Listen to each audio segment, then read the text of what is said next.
Just real quick, we do have a quick non-public at the end of the meeting, and then I'm just going to ask that one of our action agenda items be moved up.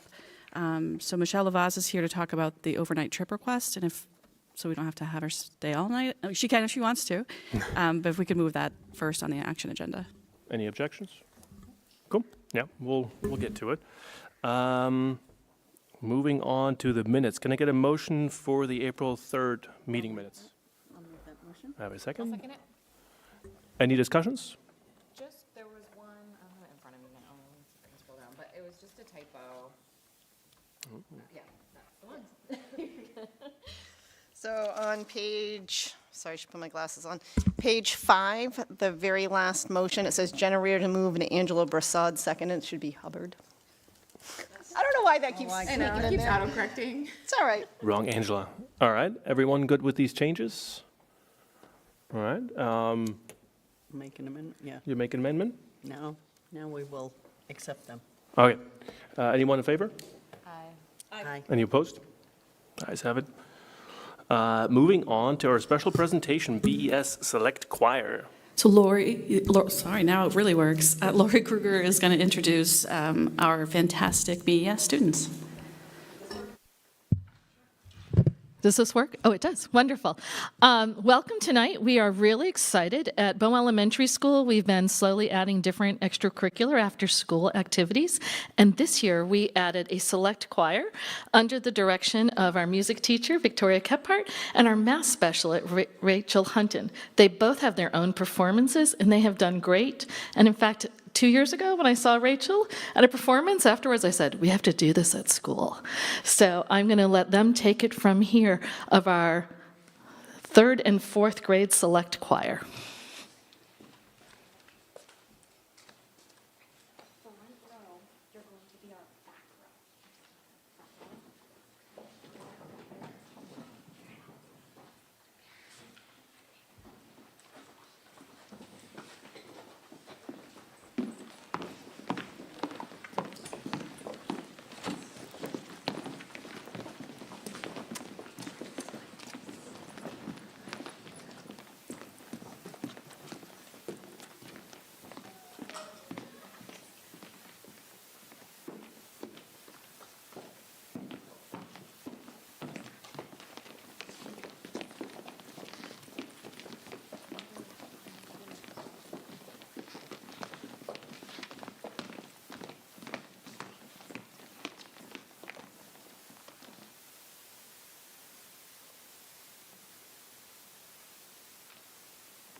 We are going to sing 2 songs for you tonight. The first song we are going to do is I Love the Mountains, and you see that we're kind of getting them into groups because they are singing in a 4-part round.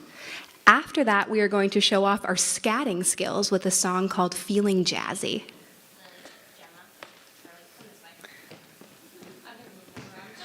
Oh, thank you.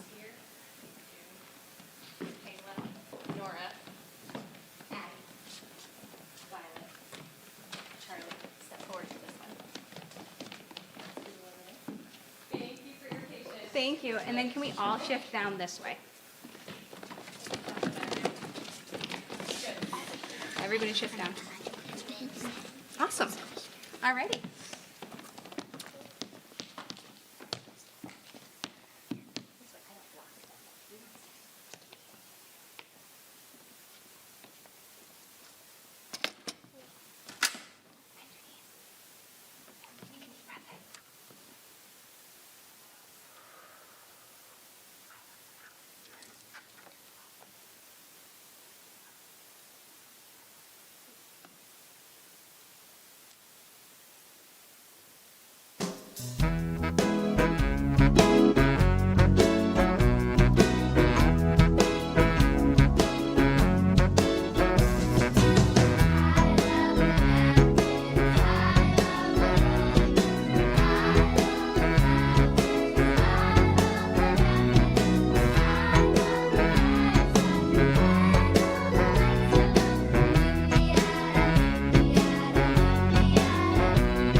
At some point in this meeting, I would ask for your permission to hire in between meetings. So this is that time of year where we had actually a candidate today that we want to move forward on. So that wasn't in the materials, but if I could have that permission between now and when we meet next, that'd be great. Sounds good. Any questions for Marcy? Yeah, I have a question. Is this even working? It is? Okay, all right. Maybe because yours is so loud, Marcy, I couldn't tell.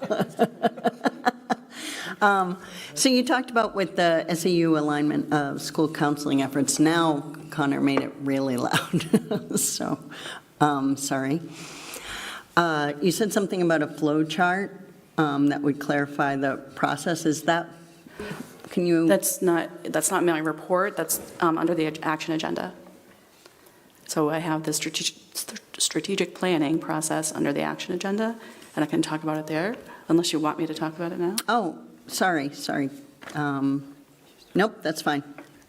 No worries. Okay. Okay. All right, moving on to Dwayne. Anything to add to your report, Dwayne? No, I have a couple things coming up later in the agenda that we'll talk about. And no, other than that, I'm all set. All right, moving on. Director of Student Services, Jess, you got anything? I don't, but it sounds like Melanie has something for me. Sorry, yeah, so that's for you, the flow chart. So who's the flow chart for? Is it for Staff. staff, parents? Will we get to look at it? Yeah, it's just a flow chart of how the 504 process works. Okay, yeah, no, I'm just, and the Medicaid audit that you were talking about, so are there some concerns about language that Robert Kennedy used about autism and some of that around this with our Medicaid audit? Anybody concerned about that? So we're not going through a Medicaid audit. What we do is we just practice. So we just take some of our documents and take a look and make sure that they all have the right language in it to make it Medicaid compliant. So it doesn't really have anything to do with those remarks specifically. Have any parents reached out about that? I haven't heard from anyone. No? Okay. All right, just kind of checking because everything's in flux. I have a question with the proposed HB1, HB2, and the Medicaid to schools. Do we have any idea how that may potentially impact the funding at this point? Sure. No, not, I don't at this time, but, I mean, that's not an uncommon thing. The legislative process at the state has looked at Medicaid to schools several times. So I don't think there's a movement there to lessen it, but there's some, there's just some language in HB2 that changes some. And we won't know that until if that portion passes. So it's pretty general right now. Okay. Moving on to Owen. Anything to add to your report? Just quickly, that we've narrowed it down to a date for the Portrait of a Graduate discussion. We're looking at June 23rd. We would like a rep from the Dumbarton School Board and a rep from the Bow School Board as well. And the only other thing I would ask is that we want some community members and leaders, but ideally we would like people that are in positions of hiring others, especially younger people. And the reason being, we want to make sure that we're meeting the needs of our local businesses with our graduates. So if you can think of anybody that, from the top of your head, feel free to just email them to Marcy, and we can get that committee squared away and move forward with it. And again, we would ideally like a rep from each board, and the day is June 23rd. So collectively, you folks can figure out who you'd like to do that and go from there. I would love to do it if I know it's a Monday, so I'm off and I am available that day. So I would love to do that. That would be great. Yeah. Especially with, in your profession and hiring younger people. I do help in hiring a lot of Great. nurses and Thank you. When you say you local folks that hire, I assume it's also okay for folks to have to go to university first. Like my company hires left and right, but Yep. without a bachelor's, at least you're not going to come get Sure. in the door. No, we have people from higher ed that we're already going to have squared away and on that committee, so we want to look at that as well. So that kind of, for lack of a better phrase, getting through that gateway, we have that covered too, so. Good to know. All right. Any questions for Owen? I do. The feedback that you got from BES parents, can we see that? Feedback from BES parents? With what you wrote about with the Leaning into Literacy grant update? Sure, I actually, it's not my survey, it's the grant survey, so I can ask them for the results, I suppose, and I just think it would be interesting to kind of take a look at and see what our parents are thinking, like any chance that we can get. yeah. It would be good to get some results, there's not a ton, right? It was improved, but it will go back out in the newsletter this week because it is open until June 3rd. Great. And then another thing, so for the Portrait of a Graduate, K through 12, so you're seeking people to come and help, but like to have parents be part of it, is there going to be childcare available? Because if it's an after-school thing and they have young children. It's during the, after school is out, and it's during the day on June 23rd. We can look to see if we can find some childcare, yep. Yeah, no, I was just thinking that that might make it easier once, Sure. when kids aren't in school. That's really a challenge for some. And then another thing that kind of changed with the Great Escape from last year and the years before was that the school board members were encouraged to attend, and now it's changed to only come for the opening session for coffee and breakfast items, as well as the address, so the welcome address. So has that changed? School board members are not? It's a better setup, I think, and it just allows the school board to support the professional learning going on and show their support in that manner, and then the teachers can go off and do what they need to do. Okay, so school board members aren't encouraged to come and take part? They're encouraged to come for opening remarks, and I think that's a great show of support, but I think it's really important that our teachers be able to engage in their own professional learning in an environment where they can feel free to share and talk amongst themselves about their, whether it's content area, their craft. I just think it's an easier environment for them. So it's easier without us there? I think it adds a different element when either administrators are all over it, or school board members. Yes, I think it adds a very different feel. And that's one last thing, that's identical to the setup for our first opening day, PD day for the school year. So we just mimicked the first August day that we have. So it's the same as that. No, I totally understand. It's just a couple of years ago, it was actually encouraged they said, like, this is great to have the school board members taking part in the activities. So there's just a shift. Just That's all. to add to that, Melanie, because I've been on the board now going on 7 years, it always used to be opening remarks, coffee, breakfast, say hi to the teachers, encourage them, support them, and then that was it. I think maybe Shannon, or I don't know, for a year or two, it was like, oh, Yeah. inviting, but that's not how it's been. I think that was a shift. So you're saying that it wasn't like that, and then it shifted, and now it's shifting back? Yeah. But it only shifted for that event. All of our other PD is strictly, you're welcome to come for opening remarks, which we kind of recap what's going on or whatever initiative we're working on. And that's a great show of support for our staff. But in terms of our own professional learning, I think it's best if it's just staff. Okay. All right, any more questions? If not, we're moving on to the student school board member report. Any questions? No, everything is up to date. All right, awesome. I got a little something at the end, or when you talk about Odds Butkin, my daughter actually went to this too. I've never heard of this person, so I had to Google him. But she had a really good time. I will say, it was I heard many good things about this little walk down to the high school, see this guy, so it was awesome. There is the service day, and we can maybe talk about it when we come to Matt's section. I've got a laundry list from Bryce of all the comments that he wants me to go through, so we can do this either now about the service day or wait when you get to your section, whichever you want. I think both Beth and Matt could probably chime in. Okay. Well, basically, what Bryce wants me to relay is that this was an awesome day. This was really well received, but his gripe is with the participation rate. It was only 50%. Why was it only 50%? And is there a way that next year we can get it higher?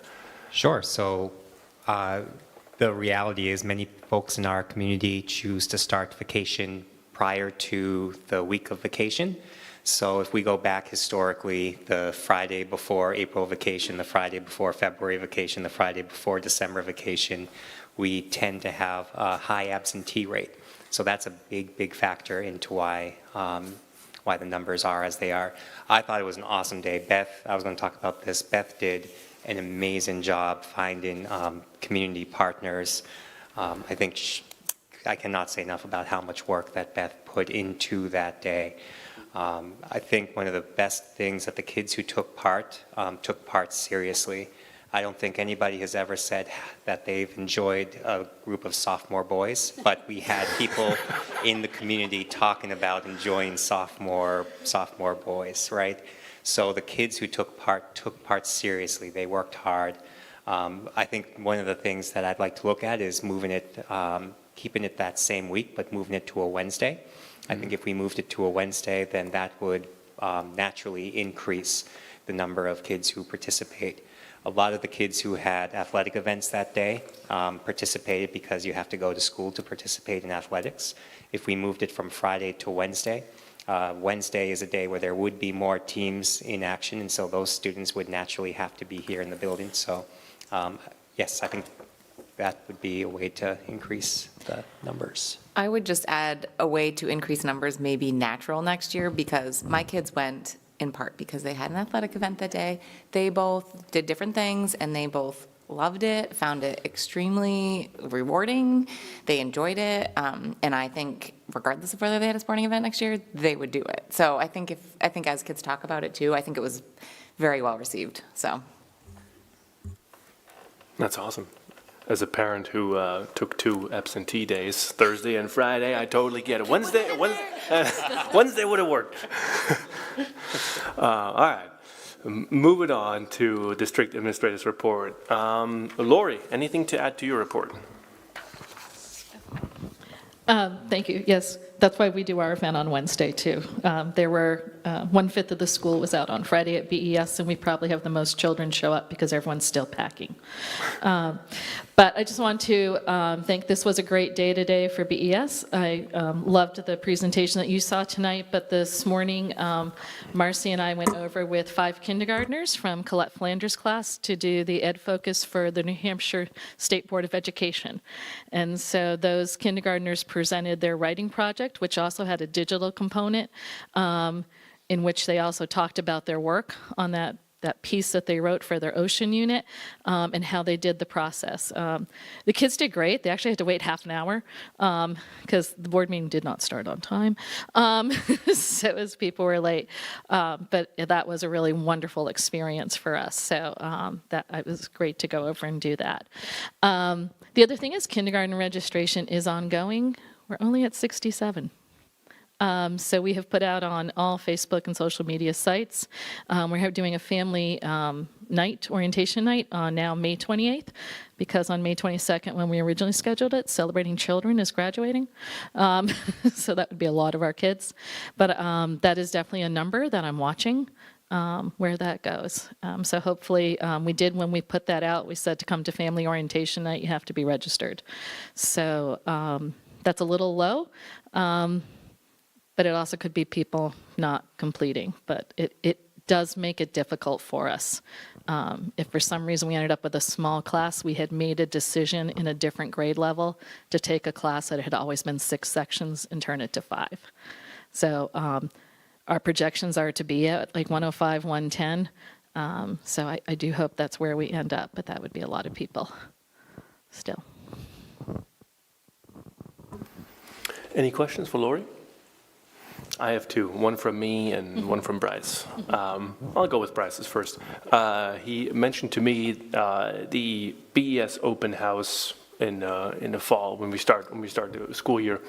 He wants to see if we can create a series of I wish I would have known as a parent, like from us parents who have gone through BES. What wisdom can we bestow upon the new parents as they come through, in various things like academics or sports or culture, whatever it might be, and have those series be ready for the fall. So as new folks come in, or even now, to be honest. I think I could actually, as I send that out to incoming parents, I could do a Google form, to help you prepare when we have you for orientation, while your children are being screened next August. What can we have for you? So I will add that to my notes. And I don't think you're going to be hard-pressed to find volunteers for that. And I think there are going to be quite a few parents who would want to share that. Great. And the second thing for me that, so I went to the 4th grade play this past Tuesday, and I thought it was really awesome. And I found myself in a rather contemplative mood that evening because my daughter's about to go to the next building. And it was really amazing to see, because when she was in kindergarten, it was COVID and masks, and you can't get 6 feet and all this kind of stuff. And we were all pretty worried. I mean, the whole grade was pretty worried about how is this going to work out. But as they go into the next building, I got to say, wow, you guys did a fantastic job. These are some really well-spoken, confident kids that research their own topics. They put on the play. They don't mind going on the stage in front of a full house. I mean, hats off.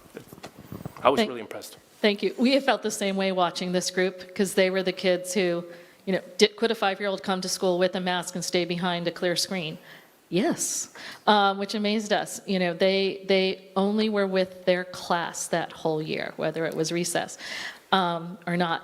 Watching their academic and social growth has been an absolute joy, but thank you. I think the staff has done an amazing job supporting students. Definitely. And to me, this is the COVID class. Yeah. So it's been great. All right, any more questions? All right, moving on to Adam. I don't have a lot to add, but it has been an exciting spring. The one thing I just want to highlight from the report, I was talking with Terry George, one of the student council advisors, and she actually thought that was the most money we had ever raised for a walkathon. So that was a pretty significant donation. They raised almost $8,000. Oh. Just under, which that's the kids. That's pretty good. So I was happy for them and proud of them, and they did a nice job. Beyond that, we have a couple of highlights coming up that it's always good to know about. The next Flex Day up here at the high school is May 21st, I believe, and that's a day we kind of aligned the Flex Day schedule with our Dunbarton Transition Day. So that's going to be a fun highlight day, kind of in our upcoming calendar, where the DES 6th grade, the BMS 6th grade, we come together and we do essentially a team building day over here at the high school.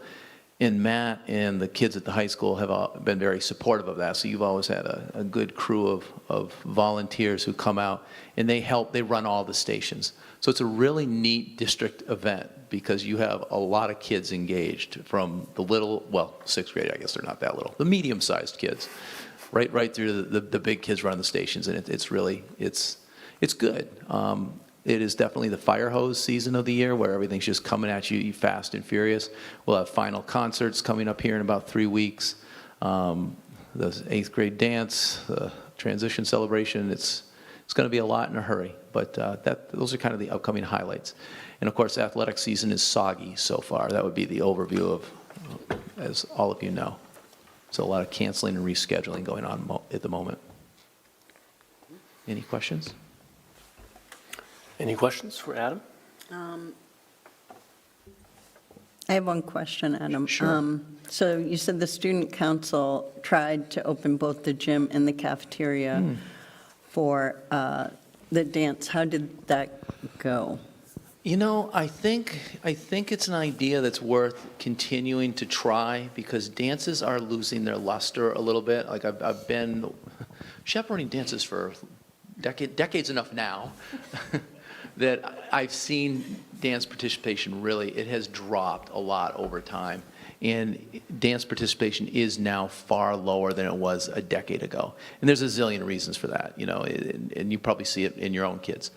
I think that this will make it more enticing because there'll be like field or yard game type things available. We had cornhole set up in the gym. We had kids could play knockout. I think the challenge, so I do think it's a worthy thing to do. Like I think it's worthwhile. I think it impacts how we do chaperones and coverage though, because now you're covering twice the space. And you have a lot of balls flying through the air in the gym, so you can't just do that with one. You've got to, if that's going to work without having someone kind of hit in the head with a basketball while playing knock, it won't be malicious, but silly stuff happens if you don't have enough. So I think there's bugs we have to work out, but I think it's a worthy experiment. And I wouldn't be surprised if they try it again next year during some of the dances. And I think that might be a way to start to bring that participation number back up a bit. So that was really the goal. Did you reach out to the kids to see what their thoughts were? I did not know. No, I mean, I think student council might, and I can bring that back to Terry and Mike. They're the two advisors at student council, and get the kids' feedback. That's a good idea. And I think it will still take a few dances to catch on, sort of to like Jenna's point earlier about the community day from the high school. I think it takes a little time to build inertia. Yep. But I think if inertia starts to build, kids love to be in the gym. Like it's fun. You know, and it's freedom and it's time with your buddies. And I think if we can build additional opportunities, I could see that momentum and inertia build. And by the way, just one note on the high school's day. That was great at the middle school. You sent a bunch of volunteers over and they were really good. I mean, they took no supervision from our perspective. They were awesome. Great. I have two things, one from Bryce and one from me, but they all pertain to the same thing, which is the BMS play. So his point was that if they practiced the play the majority of the time in the cafeteria, which I think is true at the BMS cafeteria, and then towards the end they came down 2, 3, 4 times or something like that. And he was wondering if it's possible to increase the number of times we use this stage, because it makes it feel all that much more legit. And I asked my 6th grader, hey, would you have liked to practice on this stage? And she obviously said, oh yeah, that would be great. But I don't know if the stage is available or if there's anything that prevents us from doing that. Logistics, I think, as much as anything. I think the stage, the high school is a good neighbor. And I think we'd work together to try to free it up. Your stage the auditorium is busy frequently. But I think there'd be ways. I don't know that we could get on the schedule and say, can we have every Tuesday and Thursday? But I've never asked. Because that's the way our drama club practices for most of the year. But I think beyond that, I think the logistics of walking that many kids, because the drama club's also big.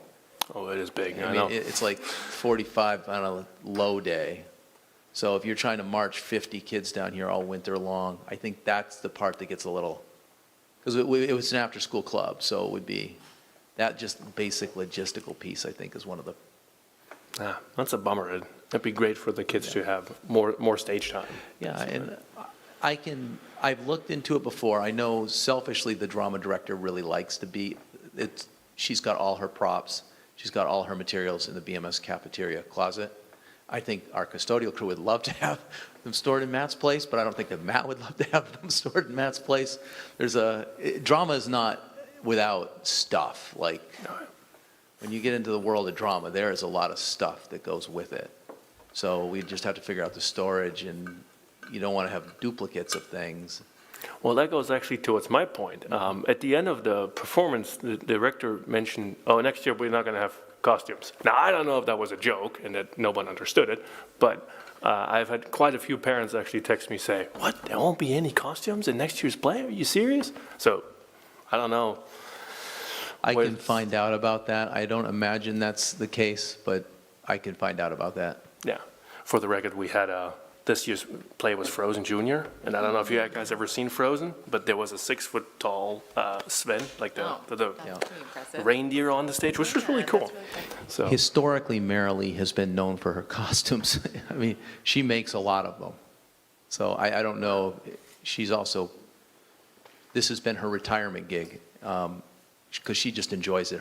It started with her grandkids, that's how she got kind of involved, and she's now at year 14, so that gives you, she's been doing it a while, and she is great with costumes, and maybe she's thinking she's not going to want to do the costumes next year. I could ask her that, which I would respect, oh, totally, that's a Yeah. lot of work. It's a lot of work. It's a labor of love for her. She loves doing it. So, Okay. yeah. Cool. All right, moving on to Matt. I just wanted to highlight a couple quick things. The Friday of vacation, we got our SAT results. So I included those in the board report. Just wanted to highlight that our reading and writing scores went up 28 points. Our math score went up 18 points. Our average at Bow High School for the SAT was 1060. The average in New Hampshire is 1005, so that's 55 points higher here at the high school. And that is really based on the faculty and staff at the high school really emphasizing with students the importance of taking the test. Our math department offered a lot of tutoring sessions. Our English department has been incorporating vocabulary and grammar instruction intentionally. So it's really due to a lot of effort on their part. This Saturday, we have prom coming up. A big kudos to Dan Attore and Joe Conti, who are the class advisors who have done the lion's share of organization for the prom. Our senior class advisors, Lucy Kaup and Jacob Ross, they have been doing a ton to organize events as we get close to the end of the year and everything having to do with seniors. We talked quickly about the service day. One of the things that I think is important is the idea of service learning. And I joked about the sophomore boys, but the learning for those sophomore boys didn't occur when they were outside raking the lawn. That was nice. The learning for those boys occurred when they were meeting with the lady whose lawn that they were raking, talking to her, learning about her life and her story, and understanding why they were there to help rake her lawn. That's service learning versus community service. And service learning is something that is part of the DNA of this building and this school. We have our Interact Club, which Joy Chafee and Colony Barrett are running. In a couple weeks, we're going to be collecting supplies for Liberty House. That's a veterans home in Manchester. Interact, along with Derek DeAngelis, are spearheading that effort so that when we get to Memorial Day, we'll have that service aspect of it. So as we're talking about veterans and their sacrifices, we'll be doing something to give back. Michelle Vaz has done a ton with helping to get supplies for our care closet. One of the things she mentioned was the importance of having bow gear so that when we have spirit events, that students who maybe aren't able to have access to those resources can go to the care closet and get something that says Bow High School on it. So Michelle has done a lot with that. Obviously, Beth Corkum, I've said it before, but she did a ton for our service day. And then the last thing, this is just hot off the press, our VEX Robotics team that's competing in the World Championships in Dallas, Texas, won the Innovators Award, which is like the third highest award that you could get at the competition. So That's awesome. they crushed it. So kudos to them, and that's Connor Parsik, Melissa Supernant, and Pam Cafaso, who really help lead and coach that club. Oh my gosh, that's wonderful. Yeah, it's really cool. That's awesome. Any questions for Matt?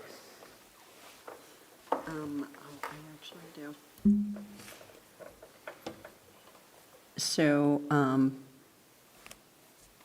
I just wanted to say thank you for bringing this data forward. It was awesome.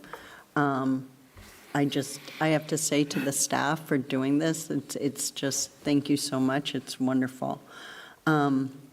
You also said that your that there's something coming up, and you're so close to sharing it with the community.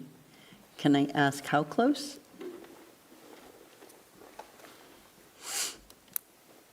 Like, is it going to be this year, or in the summer, or next year?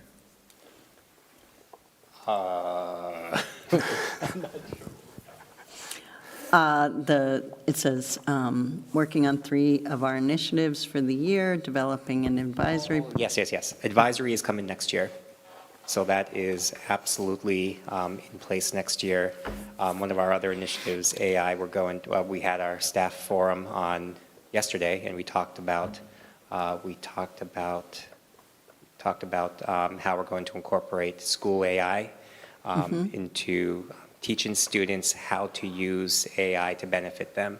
So for instance, Joy Dustin, one of our English teachers today, she was talking about how she's going to show her students how she uses AI to help benefit her. So that is happening, excuse me, that's happening right away. I'm really excited for the advisory program that we're going to be launching. Okay, all right, that's great. So is there any presentation or something for sharing with the community, or? Yes, yeah, that will be at the start of the next school year. Okay, My great. hope is to have something put together for our open house, which usually is pretty early into the school year, so that we'll be able to introduce that to the entire community. Oh, that's great. Thank you, Matt. Anyone else?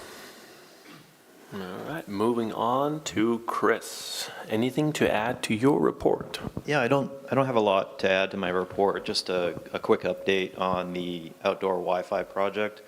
We're moving pretty quick with that. We've deployed all the hardware, the access points at each school, including Dunbarton, so that was a pretty big success for us over the break. So far, it's working well. We still have to do some configurations just to make sure that some of the power settings and some of the stuff that's, really boring to talk about, but are necessary for a good system. So we're actively behind the scenes doing that work. We have a sort of a phase approach to this project where the Wi-Fi on campus around the buildings is the first phase, and phase 2 is some of the ball fields that are going to be covered with Wi-Fi have some added complexity that we need to address. So, yep. That's amazing. I think it's great that we have more reception outside. I asked Chris for a map of, where are all these access points added on to, and there were 10 access points all over the place, which is really cool to see. So I'm wondering if we want to put this on the website. I know we have a CIP website, and this isn't technically part of the CIP, but it's sort of in that same vein of taking care of your infrastructure and for parents to see, hey, you can park here and there, and you're going to have 3 bars of Wi-Fi there. That's a good point, because there's still going to be parts of the field, as an example, the other side of the field, hockey field, where you're going to have really limited reception without doing a lot of work, like cutting trees down and digging trenches. That's really expensive stuff. So I think that is a great idea. Right. Yeah, that makes sense. I'll pretty up those screenshots, make them. Hey, they were pretty to me. I mean, they conveyed exactly the message I wanted to. Yes, they did. All right, cool. Moving on. Can I have? Oh, sure. Sorry. So did you get the list of those words that get flagged? Yeah, I actually just emailed you like 5 minutes ago. I was looking over the minutes and I was like, oh yeah, I remember. Okay. Yeah. All And right. also the supported languages are in that email as well. Excellent. Thanks, Chris. You're welcome. Any other questions for Chris? All right, now moving on to Mike. Anything to add to Mike still? Any questions for Mike? I don't see him here, so. I have a bunch of questions from Bryce, and I don't know if I'm going to convey them appropriately, so. I think we answered some of them. Okay, for good, him, so. perfect. This is good. And I have, I guess, one question. I'm not sure if it's Mike or Chris, but with the Wi-Fi extension out to the fields, will that allow us to use like the NHFS network on other parts or other fields here rather than just the Premier field? So we're kind of married to the camera system, the Pixelot camera system, which is hard mounted. Are you kind of inferring like a more of a mobile system that we could purchase, like a camera that we could move around, or? You're talking when they come here, No, or just having access to the? the network, the NFH.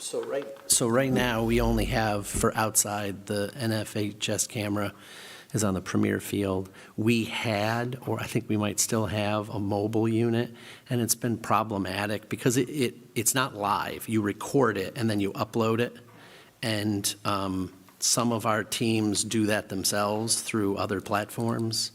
So that system needs to be hardwired into the internet.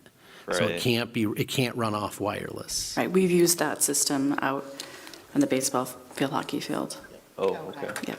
Yeah, I mean, we could certainly get creative with coming up with a solution where we buy an extra camera and extend our network out to some of those locations that are, want to leverage that NFHS service. But, yeah. Girls softball, I actually think that's one of the areas that will be covered because we Well, want. with Wi-Fi though, but not with like. Right, yep. But the access point is somewhere close by. So you have to think somewhere in the air already. You can just run a wire to the camera, right? So, I think those cameras are pretty expensive, aren't they? The NFHS cameras? Yeah, they're very expensive. I remember when we bought the two, it was like the gym and the Premier Field. It was. how much are they? How much are they? Yeah. I can't speak for Bo, but at Merrimack Valley, they gave it to us for free. But we had to give them a percentage of our revenue on subscriptions for like 5 years. But maybe That Bo sounds- had a different approach to it. I don't know. Sounds like a Shark Tank here. It really was, yeah. Okay, any questions? I have a question for Mike about, so at some point, so he says 210 student athletes participating in 8 sports and 11 total teams. Is that just BHS or is that BMS and BHS? Just the high school. Mike's the athletic director for just the high school. He doesn't overlook, No. he doesn't do, Lauren Cass is the athletic director for the middle school. oh, I was under the impression that he, Sometimes, like yesterday, both fields over here were underwater, and so I said, Mike, can you just check to see if we can use the middle school field, stuff like that. He'll help out here and there if he has an opportunity, but really, that's Lauren. okay. So then, can we start getting some information from Lauren about, like, what's going on with sports and stuff? I mean, usually, like, Adam tries to, Yeah, I can ask Adam, I'm sure, can talk to Lauren and maybe scoot it in his report. yeah, that wouldn't be a bad idea. Okay, moving on to Coordinator of Wellness. Any questions? Anything to add?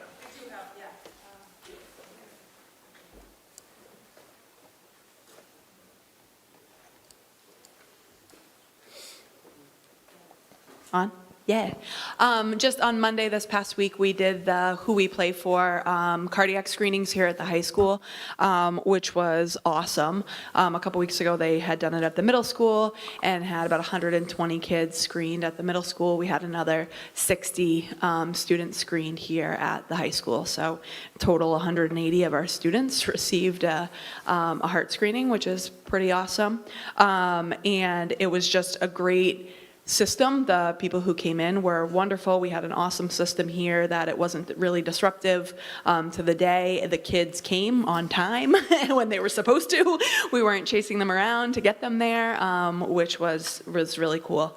And then I have been collecting a ton of feedback, so thank you for the support for the service day, and thank you to Matt for trusting me to, play and make that happen. So to me, those days are so amazing because it's the kind of the culmination of all of the things we do, right? So I said at SALT this morning that, the people out in the community having the eye contact and shaking hands and right, like they learned that in elementary school, right? And then the team building stuff they've learned in the middle school. And it's kind of a cool culmination to see the kids out in the community doing that.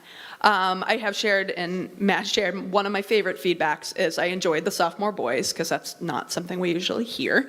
There was one letter about a woman who had some girls who came to her house, and that would have been very difficult for her to do in her 70s with back and leg issues. It also saved her a ton of money from not having to hire other people.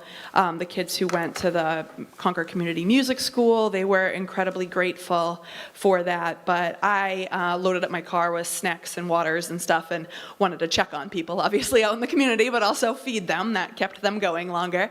And ran into just some random person at the Baker Free Library who said, "What's going on in Bow today?" And I said, "Oh, the high school is participating in a service day." And he said, "It's just really wonderful to see an active community." He said to see the people out at the gazebo, and he saw kids walking across to Bow Rec, and they were cleaning the playground equipment out at Bow Rec, and there were kids at the library. So that was just really cool for me to see somebody completely unrelated to the school system knowing and recognizing what our kids were doing. So I just wanted to share that.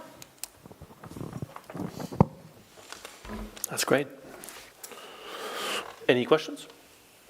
I do. So how did you, and this is just curiosity, but like, how did you choose the residents who got the help? Yeah, so I actually put it out in the Bow Times. So I contacted the Bow Times, and they helped put together a flyer. So it was in 2 editions of the Bow Times, so they then contacted me. I put flyers up at the library, the rec center, those types of things, and then on social media, and then asked, every meeting, faculty meeting, to share and tell your neighbors and things. So I didn't contact the residents contacted me, who wanted service. I just think that's wonderful, Beth. Really kudos. Cool. If there are no more questions, we'll move on to Food Service Director. Any questions for Tiffany? I guess I have some questions, but she's not here. But there are, so this idea of, for the next school year, having a no charging policy at the high school level. No, but, sorry, I'm going to take that back. Making the high school breakfast, taking them out of the federally funded program because it's not necessarily what they want. And I think maybe considering, well, that might do it, but that might make it harder for some other kids that really require that. I'd love to have some understanding about how we make it so that maybe students that are relying on that breakfast and they might get a reduced amount or free or reduced food, how that can work for them. And also just kind of like discussing, I know that one thing that I found surprising when my kids, so I have twin boys that are, well, when they were in 3rd and 4th grade, they grew so much, and they were, I think, probably taller than Lori Grayson. But I found out that our school lunches only had 2 grams of protein for the younger kids. And I thought for like kids that are growing so much, that's really not a lot of protein for them. So I would tell my children, if you want to have, they could have school lunch a couple days a week, you can get a second lunch, but then that's, hard. And I was told we have to do it this way to get the federal funding money for it. So I think if we can stop doing it because kids want different foods, we should also consider on the other end where maybe it's not meeting our students' needs as much. I think 2 grams of protein, if 4 grams is a stack of cards, right? 2 grams for little kids, that's a half a stack of cards. That's not a lot of protein. So I just thought maybe we could have a conversation around those things. So, but Tiffany's not here, but maybe that's something to kind of talk about. I actually had the same comments here. I would love to understand more if we move it out of federally funded programs. How much more would it cost selling it? Right. Right? And what barrier would that create? But at the same time, it probably enables us to offer better food. I think. Well, and I think Angela and I when we went to the New Hampshire School Board Association Delegate Assembly last year, we had seen, there was a presentation on that program where a school actually decided not to go with the federal program for that exact reason, and they used some, remember that? The more fresh, local ingredients and stuff like that. And we brought it up, but nothing kind of went anywhere with it. I think that this is something we should probably revisit again, because, well, I think it's great. If they want more options for their breakfast, that's fine. We need to make sure that we're taking care of all of our kids, so kids that need that and maybe can't afford it, that they can still get the access. But then also, maybe not having it for other areas where I think like having kids that, having them have more protein. And that's what they did, this other school. Remember that, Angela? Yeah, it was a great program. I think that this would be something that would be great to like look towards. Also, I believe that in the elementary school, they saw an increased amount of behavioral issues after lunch and the amount of sugar in some of the stuff. And so that I can speak to, because there was an applesauce that my son brought home, and it had, when I measured out how much sugar it had in it, it was almost the whole container. So I would just like to say that this might be something we want to look into, see if maybe we can do better. So that high school's back in the program. So I'll start with that, because they removed themselves, found out that the reimbursement was so much money that they lost, they re-entered. So I'm not aware of many places that aren't in. The reason we've approached this for just breakfast at the high school is because of participation of free and reduced lunch students in breakfast. If we had a high participation rate for that particular meal, we wouldn't even suggest this. But because it's so low, we can do more options because you're restricted. Everything that we serve has to meet standards or you can't be in the program. Now, those standards change depending on the federal administration that's in place. So my expectation is some of those standards are probably going to change with the new administration. So we follow those. I think the sugar thing is a bit of a surprise to me, because the sugar amount that we can provide is very, very low. So I will ask about that. But, what we do meets the standards, and there are different age standards for different grades for part of the program. So what are, we can go into this another time, but maybe to look into this, if we could have Tiffany here or something, or get some sort of information. What am I asking her to look into? So one thing that I would find interesting is to kind of know about, I think just the whole, do you guys have like a really good idea of like how this program works and the types of food that it has? Look it up. No, I did. I did. It has No, the federal.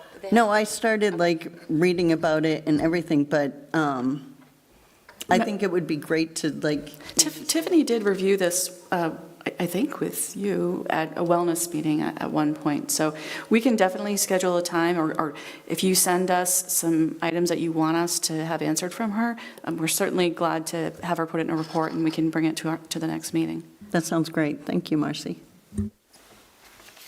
All right. Do you have any other questions? No, I was just curious how this financially plays out, and it sounds like as soon as you reach critical mass and you have quite a few participants, then it becomes unsustainable to just do it all by yourself. I think one of the interesting things about, I've been here long enough where, there's an evolution that's taking place in food service. When I first came here, we didn't have a breakfast program at all. Like, we didn't do it because it didn't make financial sense for us to do that. We would lose money if we offered a breakfast program. So her creativity, what she's done, different options, reconfiguration of the high school, service area, creating the cafe. I mean, these are all things that she's done that's just been incredible for that program. So we do offer a breakfast program. And then once you start offering it, I think at one level, we started at the high school, through assistance of the building administration, we were able to do something at the Memorial School, and we're able to do something at the elementary school. And I think it is an important program, but I mean, it's not a program that, you want to break even. We don't break even doing breakfast here in this district. Where you break even is districts with high free and reduced lunch counts, where you get a lot of reimbursement for breakfast programs. We do it more because, like Melanie said, there are students that this is really, really necessary. So I'm proud that we're doing it. But if we can do it better, maybe have more participation, which sounds weird that you're going to have more participation if you don't do this program. I think there's a balancing act there, and I think we can work through that. All right, moving on to the action agenda, and I think we're going to first talk about overnight trip. That'd be great. Michelle? Do you have the mic? Oh, yeah.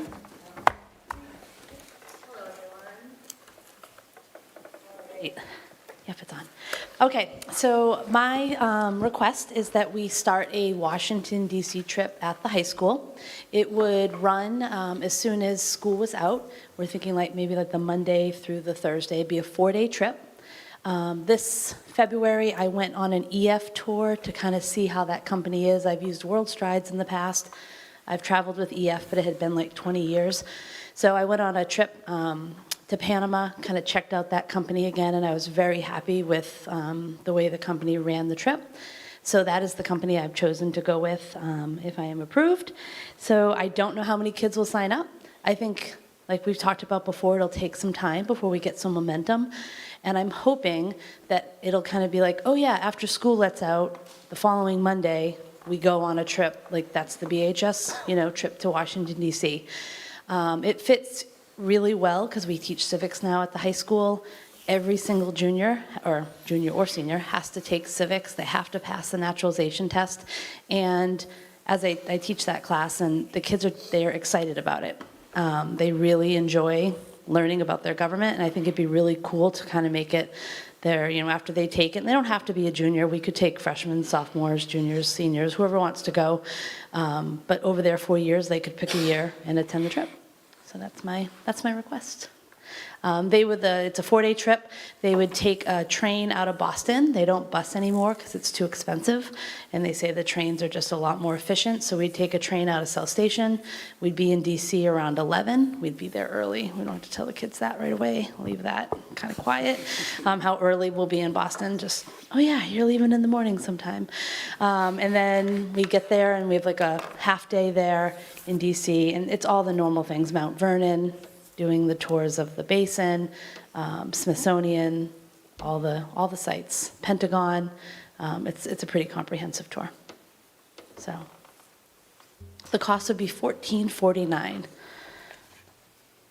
I think this sounds great. I think it's great, but so a lot of the trips are every other year, they go to Spain every other year, France. Are you suggesting this for every year? I mean, we can kind of see how it goes. Yeah. Matt and I hadn't really talked about doing every other year. I think it'll depend on how many kids actually end up wanting to go. Yeah. I think there's a difference too here in that it's after school, right? So it's not disruptive to any classes. We don't need subs, any of that sort of thing. So I mean it in a positive way. I think Yeah. offering it yearly would be nice for kids. Then they have an opportunity to go in a year that might work for them. So I'm curious, this would just be 11th grade and 12th grade students? I mean, that's kind of open, kind of open to suggestions on that.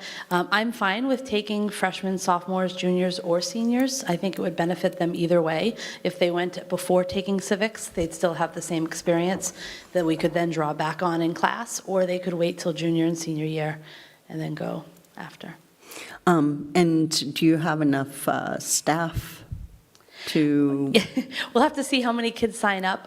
It's about, they give you, I think it's 10, for every 10 kids, you get a free staff member. And I've talked with the social studies department, and they're on board. They're just waiting to see, we'll see how many we would get if we would next year. We would start rolling it out probably in September, so parents are well aware that we're planning this trip and kind of get the word out. And I think it'll take 2 or 3 years to really get the momentum, but then I think once parents can plan, like, oh yeah, we do this trip to DC, they can plan that, and kids can save their money and all that kind of stuff. And then another question, so are you going to be doing fundraising efforts, and how would you handle for students where this would be a financial burden to still be able to give them that opportunity? Right. I hadn't planned on doing a lot of fundraising, only because it'd be every single year trying to do continuous fundraising might be difficult, but I'm open to that. As far as I would have to talk with Matt about students who come forward, and we've done that before, like with Harvard Model UN. We've had students who can't afford to go, and the kids talk to us, behind the scenes, and we've had money to support those kids. So we'd have to kind of see how that goes. And I mean, there's also a possibility once we get it going of maybe talking to local businesses who would like maybe sponsor, help sponsor the trip or do something. I don't know. I'm open to any suggestions. Yeah, so Matt and I have talked before about maybe making an area where people could donate an extra $20. So that could go in a pot or something for, that right? Where'd you go, Michelle? Where'd you go?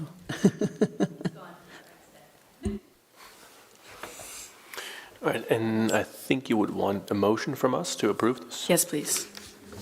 I'll make a motion to approve this trip. Oh, I'll second that. All right, any discussion?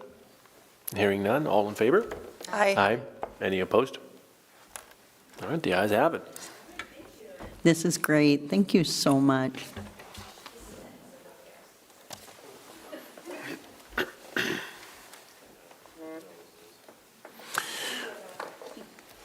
All right, jumping back to A, manifest and vouchers. Can I get a motion to approve the manifest and vouchers? I think they were somewhere over there. They disappeared. Oh, it's not on the agenda. Is it not on the agenda? Nope, I got it right there. There you go.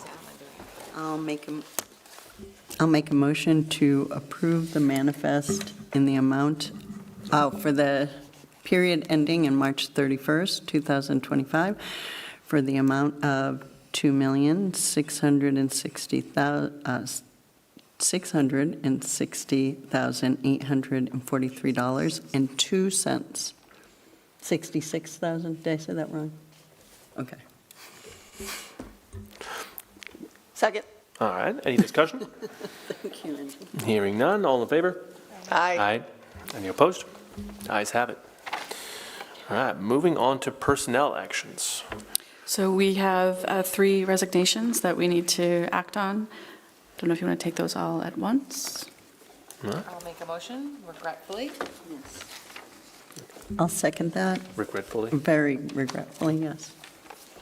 Any discussions? Hearing none, all in favor? Aye. Aye. Any opposed? The ayes have it. And we have 5 new hires.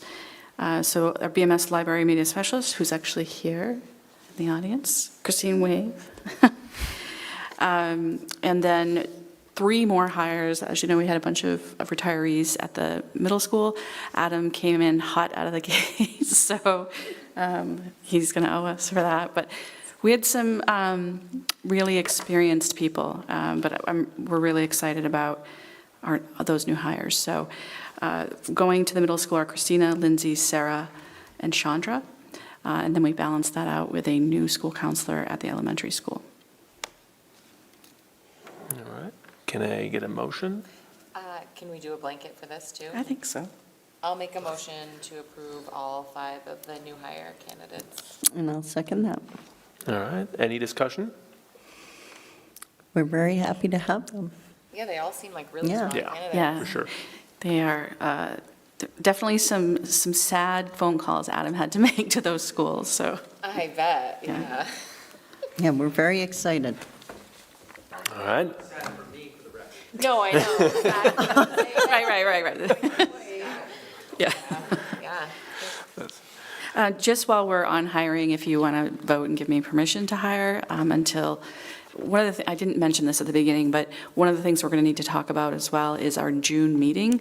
Right now, if we look at our sports schedule, tournament schedule, it is on June 5th for baseball, softball, lacrosse, girls quarterfinal lacrosse. So something to consider.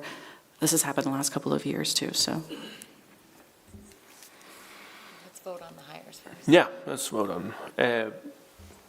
Anyone in favor? Or all in favor? Aye. Thank you. Any opposed?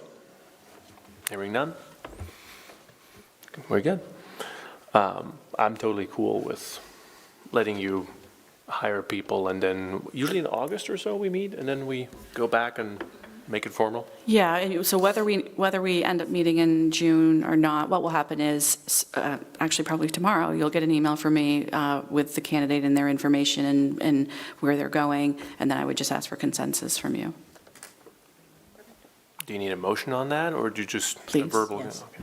I'll make a motion to approve hires when we're not meeting, in between meetings. I'll second that. Any discussion? Hearing none, all in favor? Aye. Any opposed? None? All right, moving on. I would like to throw out that if the June school board meeting is on a day that either of my children are playing playoff sports, I will not be here. Okay. Just saying. We haven't had a meeting in June. The last 2 years, we haven't met in June Yeah, for the those last 2 years, reasons, yeah. Because of that, I think. But Then the following week is graduation, and it just Right. was really busy. If the meeting is indeed on June 5th, I will not be here. I'm going to be in Germany attending the soccer semifinal between Germany and Portugal. Oh, wow, that's awesome. Dwayne's jealous. Dwayne is jealous. And I'm taking my boys with me, so the Oh. second grade and kindergartner is not going to be in the school that entire week. I'm sorry. That's exciting. Sorry. I mean, it's Germany versus Portugal, so. all right, so maybe we should either reschedule or. So tomorrow, what I'll do, I can send something out with some suggestions for dates when we don't have like other things going on. And then you guys can chime in as a board to see if it works for you. There's generally not a ton of business in June. Okay. Sounds good. All right, moving on, April school board recording amendment. This is me, we don't need to act on that, but this is just me letting you know, based on policy BEA, that we had to amend the April recording. I gave you the timestamp there, 1 hour 41 minutes to 1 hour 55 minutes, where we engaged in a conversation about a prospective student. So just to be safe, we took that out, so that's been removed. Did you put it also on the video? No, No? no, it'll be captured in our meeting minutes. Okay. And that edited video is already online? Yes. Okay, good. I don't think there's any action for us to take. No, Just no an action there. FYI. Okay. Okay, any questions on that? No. We're moving on to grant assurances. So every year at this meeting, we talk about the need for our board chair to sign grant assurances. It just means that we're following federal and state law with regard to all of our grants. And as you can imagine, things have changed. So there have been some differences between the 2026 assurances and the 2025. And primarily around the executive orders relating to DEI and gender ideology. And then also around equity for students, teachers, and other program beneficiaries that existed in 2025. It's completely removed from 2026. New Hampshire School Board Association reached out. Some of you may have received that correspondence. They did reach out to say, hang on, please wait until May 19th because some of these issues are being have been opposed in court, so they're being litigated now, and so we're waiting to see what that outcome is. And when we do find out, I'll reach out to Martin and we'll sign them. They're generally pretty standard and not supposed to be hot button items, but right now they are. So those are the basic changes. Any questions on that? I do have a question. I think a lot of parents would like to get more understanding about how these changes in education that are coming to us are going to affect us. And I didn't know if maybe we wanted to have like an information night where you guys could talk to it, explain it, and then let them ask questions. We can do that. I don't think we know what those outcomes are going to be until after the legislative session. So, and what happens generally, this will relate to a policy discussion, is that we'll receive a legislative update in the fall, and then we'll really have an understanding of what the big impacts are for us. Do you think we could do something? We could do that. I mean, it might be, there'll be changes. Oh, there will be, yeah. There will definitely be changes. We could certainly even do it at a board meeting to give an overview or handout. That would be awesome. That would, thank you, Marcy. All right. Any questions on grant assurances? Shocking. Moving on to sheds. Yeah, here we go. So we got approached by BAC about their wish to add a storage shed. We put in the packet the placement kind of over by the Memorial School softball and baseball fields. It's for storage for their equipment, but we would have access to it as well.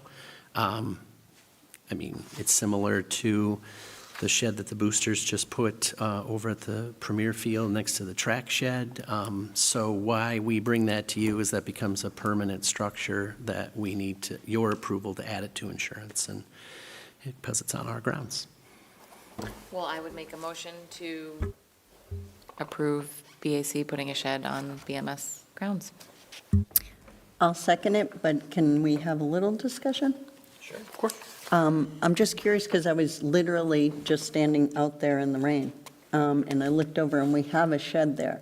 Is it going to replace that one or be next to that one? I think the idea is it will replace that. Nope, is it going to be extra? Nope, I'm sorry. The shed that's there right now is really the football shed. It is packed with football gear. This would be really baseball and softball, and BAC. Adam, do you have a microphone? No, just a big voice off.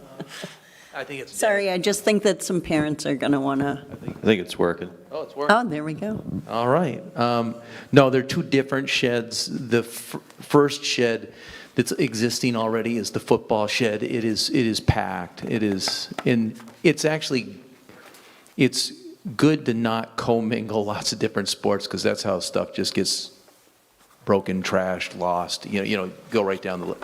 So it's great that the football team owns the football shed, and that will stay there. This would be specifically baseball and softball, and then BAC they're always good neighbors to us. They're very generous. So BAC had, a few different people from BAC had called and spoken with me about it.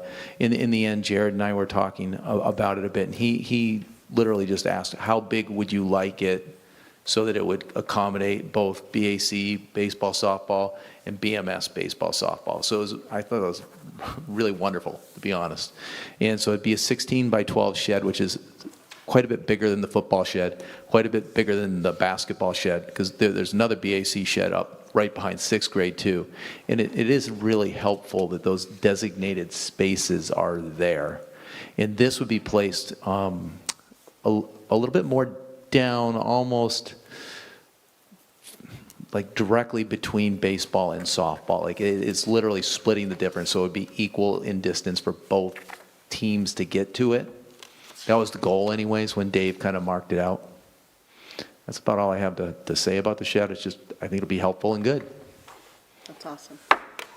Is this brand new? It's like a brand new shed? Yeah, Wow. they ordered it. And, Nice. Yeah.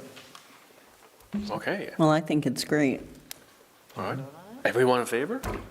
Yeah, Aye. absolutely. Any opposed? Very much appreciate BAC's generosity. Yeah, for sure. So nice. All right, moving on to leases. Let's start with the bus lease. So bus lease is pretty common, something we do pretty regularly. So this is one of the buses that was just recently approved. So we put that out, and Gorham Leasing has the proposal, so looking for approval for that. Can I ask a question, though? Why, if we're doing like a CIP fund and we're putting money aside, like, well, I went through and did the math, but then you did it also underneath, so thank you. But we're paying almost $17,000 in interest.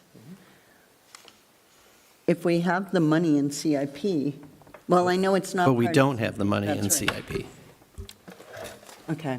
Are you asking if we should add buses to the CIP? Because I don't think they're capital. Yeah, buses that's are right. Capital. I just thought like $17,000 is a lot of money. But instead of spreading that over 5 years, the useful life of a bus for us is 13. So the way that I look at that is we're doing this so we don't have to put all the money up front, and then we spread that over 13 years, even though it's a 5-year lease. Okay. There's no other way to like do it so that we, Cash, but you have to budget for it. So the amount of effort that we have and kind of the pushback that we have on this way of funding it, we'd have to, if we wanted to do 2 buses, Yeah. instead of putting $30,000 in the budget for each, we'd put $150 for each. yeah, So, I mean, that's what it is. I mean, we could Yeah. put cash. It'd be much easier for me to write one check. Right. Bus shows up and I'm all done. But you need to get over the hump and start doing it that way. So once you get that funded, sure, we could do that. And then it would be easier as we go in time. It's that first year. right. That first year tax impact, that first year budget impact is going to be 200 probably, if you're going to do 2 buses, 200, 240,000. Yeah. But then we have, so if you're doing 1 bus, it's 17. If you're doing 2, that's $35,000 that we could use. So I'm just saying, maybe this is something we discuss, this next Yeah, budget. we've just, well, okay, maybe we haven't discussed it recently, but we've discussed Oh, how yeah. we do this in the past. Mhm. And it's a question of, what do you want to put? What do you want, what's your priority, and what do you want to spend the amount of money that potentially we could get in an increase? Is it all going to be chewed up by a bus? I don't know. It's also the first thing, one of the first things that goes out of the budget. I mean, each year that we've been part of this process, it's No, like, well, we that's don't true. need that bus, we don't need that bus. No, I know. No, I know, I've been there. I'm just kind of asking questions, seeing what we want to do. I think that this is an important part of so that they know that we really are looking at these numbers.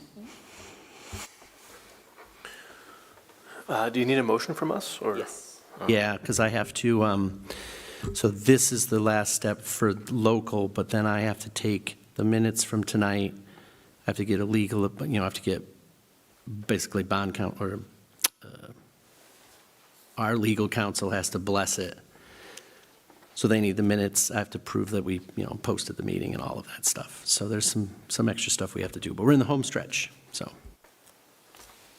I'll make the motion to accept it. Nope, that's for the copier. That's coming. Got 2 tonight, so. So can I just say, I'll make the motion to approve the buses, Approve the bus lease. bus lease. All right, any discussion? Hearing none, all in favor? Aye. Any opposed? All right, the ayes have it. Let's talk about the copier printer lease. All right, so the next one is something we do infrequently. About every 5 years, we'll put our copy and printers out for basically repurchase. Significant amount of equipment that we have. Over time, we have moved our printers into the support and supply contract and under this agreement. So we usually will send this out with a bunch of other school districts, sometimes with a hospital or a university. We use a company to put the lease out for us. We gave the bids that we received. 5 different companies bid on it. Usually in the past, the last few years, we've had the same company get that copier bid. This is a new company for us. that got the bid that we're recommending.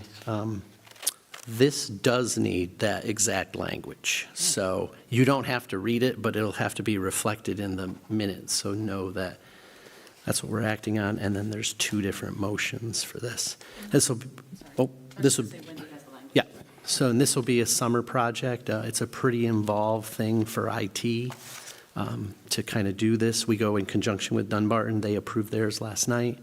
I think the other part too, for us as IT does a really good job of looking at underutilized machines, places that we can consolidate. So this bid is actually less machines for us. It's a savings from what we had in the budget, from what we proposed. So I was very concerned about this particular one because of a lot of stuff that's going on, out in that kind of world. And what we got in was very, very good. So I was very happy with that. So since it's a news, this is totally curiosity. Fun fact, Jack's first job out of college was selling copiers and printers to libraries and schools and stuff. But anyway, so we were talking about this when I was over, and I was like, He didn't visit me in Summersworth, and I ignored him, did he? I mean, because I would be embarrassed at that. but so when you switch companies, do you have to switch all new? Yeah, so in the past, when I guess I should have explained a little more. When the same company gets it, sometimes we'll take a machine, so for example, the copy machine that's currently in the transportation office is the old SAU machine. Okay. Because it still had some useful life in it. It's saved on the bid. The company that we're recommending was very aggressive. It will be brand new everywhere. And the other thing with our bid, the way that it's written for us is, we'll spec a certain kind of machine. Let's just say we spec a 55 copy per minute machine. If they don't make one of those, they have to go up. They don't go down. So they have to spec. So a couple of instances here, it's actually a better machine than what we actually recommended. So it was good. All right. Can I get a motion? I'll make the motion with Wendy's got the language, so we don't have to read it. I'll second it. Any discussions? Hearing none. All in favor? Aye. Aye. Do we need to read the language, or is that okay? As long as it's in the minutes. Okay, great. Okay. And you're aware that that's what you're voting on. So I need a second motion. There's two. There's a second motion. All right, motion number 2. I can read that one. That one's a little. Hereby move that the board authorizes the superintendent to execute and deliver the tax-exempt lease with MST Government Leasing LLC on such terms and conditions discussed and provided to the board, and to execute and deliver any such documents required to execute the contract with Specialized Purchasing Consultants Incorporated. I will second that. Rolls right off the tongue. Any discussion? Hearing none. All in favor? Aye. Any opposed? No. All right, moving on. Where are we now? Sports recognition for a family. That was Bryce's thing, right? Yeah, Right. Bryce and I talked about it, but should I talk about it in a public meeting? Because what if they're watching? No, I know. I was thinking of that earlier. So what I wanted to show you is just kind of what it looked like. This is what, obviously it doesn't have anyone's name there, but this will go on a plaque. And then it was handed out last year at Sports Awards. And so we do need to identify who that is, though, so we can order it and have it there in time. So maybe we can talk about it in non-public? Yeah. Did Bryce give you input too already? Yes. Okay. He gave me his input. Okay. So. Yep. Okay, so no action to be taken here. Nope. All right, moving on to strategic planning process. Yep, so I mentioned at our last meeting that we would like to undergo an SAU level strategic planning process. We have an administrative retreat every summer. This year it is July 16, 17, I believe. And that's where we plan for the year ahead and anything that is important to us to tackle. And this is something that is important to us and that I don't know that has happened from an SAU level. Our buildings, so each school has things that they work on and they have their individual sort of small s strategic plans. But this would be different. So over the summer, we would begin in the very beginning stages to develop kind of what that looks like, plotted out over 12 to 15 months probably. And then where we what we want it to look like. What are the desired outcomes for us? What are some themes that we're hoping to hit?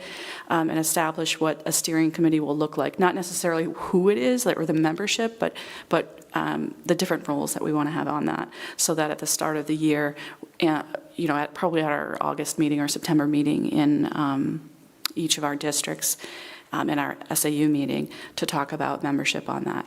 So then from there, you're talking about subcommittee work, depending on the different thematic areas that we want to address. And then it's working, it's a long process and it's a huge commitment for people to participate. So we just want to be really mindful of that. But it's I think it's a powerful one for us to go through. So we're looking forward to doing that work. And again, the hope is we're going to finish the school year strong in the next 26 days. I learned that today at the State Board of Ed meeting. So it's A to Z they do, and they had their animals with them. And it was funny because they asked the names of all of their animals. And then they asked Colette, well, what is Z for? And she said, zip up your backpacks. Which was funny, yeah. So that's the plan. Those are, it will evolve over time as we learn more about the process. One of the things that we initially need to consider is, do we want to work with a consultant? I'm not sure if we do or not. We will be working closely with some other area schools who've gone through the process, who I think are exemplars. So I think we'll learn a lot. We don't need any action on this. It's just an update for you.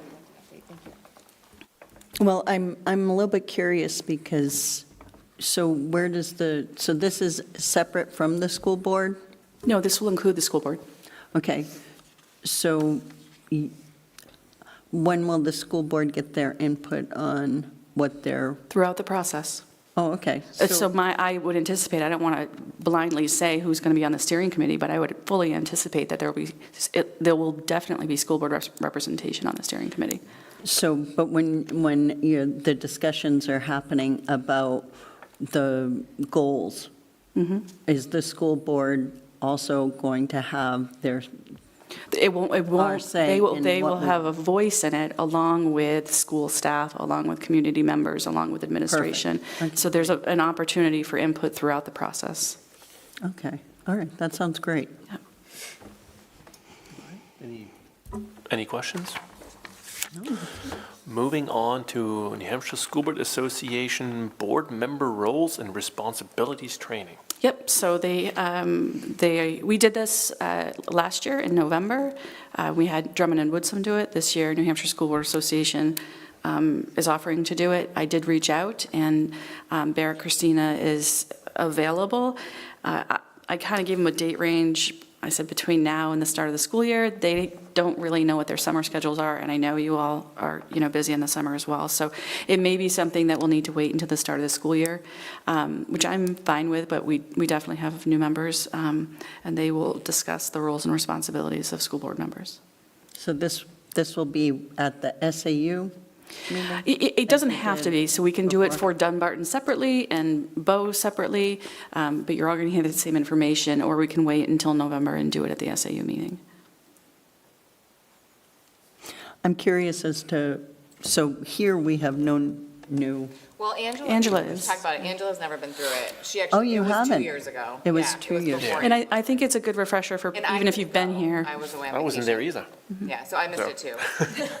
And honestly, we never did it with Dean. So I've never actually had a roles and responsibilities talk from anybody, school board Oh, really? association or Yep.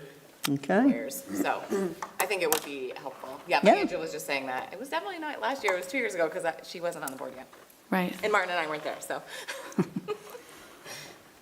So I will, I think between Jenna, Clem, and Martin, we'll figure out if we want it to be SAU or just separate boards when we start. Sounds like a good idea. All right. Moving on, public comment, one more time. Doesn't look like anyone's going to the microphone. All right, moving on to board committee and delegate report. I think at this moment we usually dismiss administrators. Have a great night. Thank you so much.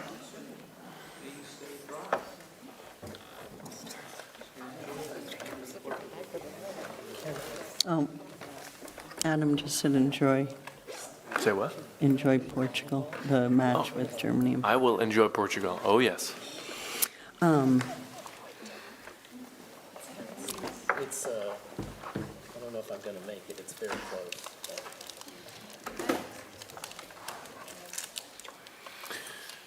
All right, policy.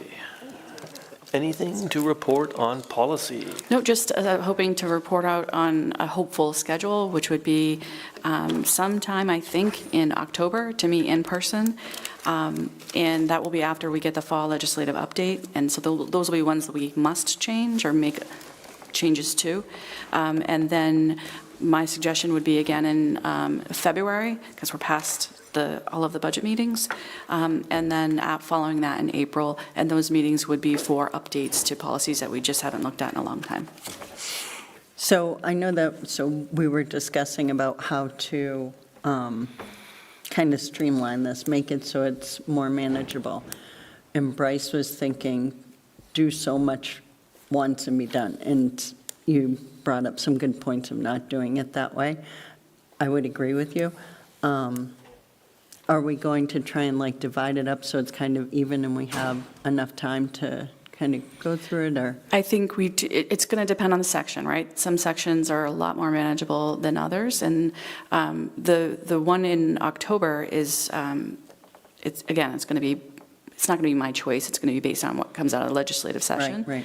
And then what I would do is go where we left off last with updating by section, so we've done our Bs, we've started our Cs, and go that way. And so we would do as many as we could get through. But I think it's very important that it be in person. I agree. All right. Can we also, sorry, Marcy, I was just thinking, can we also kind of set up, like, how long we'll have to read through before meeting? Yeah, I get those, that is established already, but if you want to discuss that, and Well, I think if we're going to be if we're not going to be doing it as often, we're going to be reading a lot more, policy to maybe adapt that based on like what we're going through. yeah, I mean, I'll get them to you as soon as possible. My hope no. would be to get them to you at least a week, but maybe 2 weeks ahead of time. The fall one's going to be tricky. It's going to be, it depends. I'm relying on New Hampshire School Board Association. So as soon as they get them out, then I'll start working on them. No, absolutely. I'm just saying, like, and we could also do it in such a way that if you don't get it, or things are crazy, you can't get it done, and we have to push it off, just to make sure that once we do it, we feel confident that it's done well. We had the time to go through it. Sure.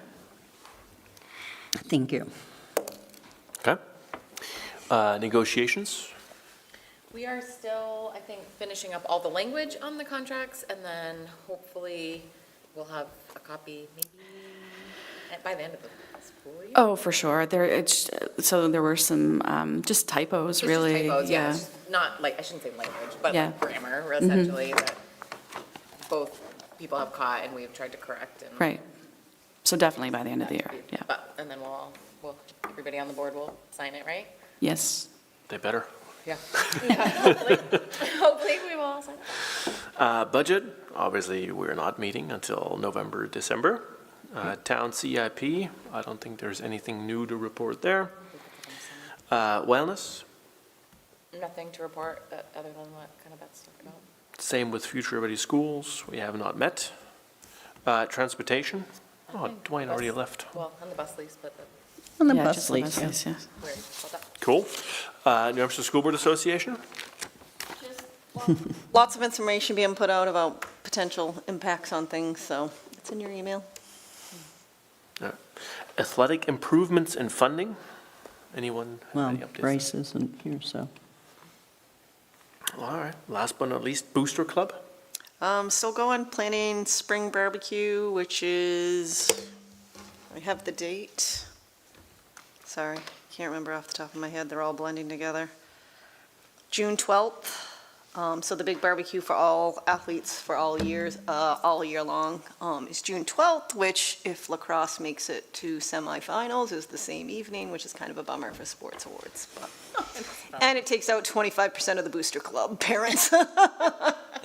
But looking forward to that as we kind of wrap up the year going forward. and working on a mini golf tournament for the fall. Ooh, That's fun. Nice. that sounds great. All right, and last but not least, public comment, one more time. Nobody's running to the There's microphone. no public. No one, There's one. 4 people, come on. Sorry, Connor Seth. could go to the I'm so microphone, too. sorry. I'm so sorry. Okay, board open comment, bottom lines. Does anyone have anything? I do. So first things first, as we have said a number of times here, all of us, that we are just so humbled by the staff that we have. Even today, I had a meeting with some, and my husband and I drove away saying, we are so lucky. These people are amazing. And I just wanted to say, and it seems kind of not enough to say, but happy Teacher Appreciation Week to all of our staff, because you are absolutely amazing, and we are so blessed to have you. Then, besides that, I would like to say to Adam, Matt, and Beth, I would like to thank them for putting in a part in their agenda where parents could go in and get some more information, really organizing what are the end of the year stuff, or with Beth, here are some offerings. And I think that that's a great way so that our agenda can also be a way of communicating with the public, with parents, with the community. So I would like to say I loved that. And as a parent, I used it. It was very helpful. I would also like to thank BAC for the shed and the really nice banner that they have across, that they put up for the BMS baseball field. And to thank Mike and Adam for also getting a softball banner for our girls' team. So, and I think that's it for me. Anyone else have some bottom lines? All right, as Marcy mentioned, we have a non-public meeting. Can I get a motion? Well, I get the little stuff right here. I'm gonna make a motion to enter non-public meeting under RSA 91-A:3 2, parentheses C. It says here, this one's actually going to be A. Oh, A, correction. It's an A. Okay, to adjourn? Wait, we got to vote on it? Roll call, Melanie? Aye. Jenna? Aye. Aye, sorry. Angela? Aye. Martin, aye. The ayes have it. All right. Do I get to swing this hammer?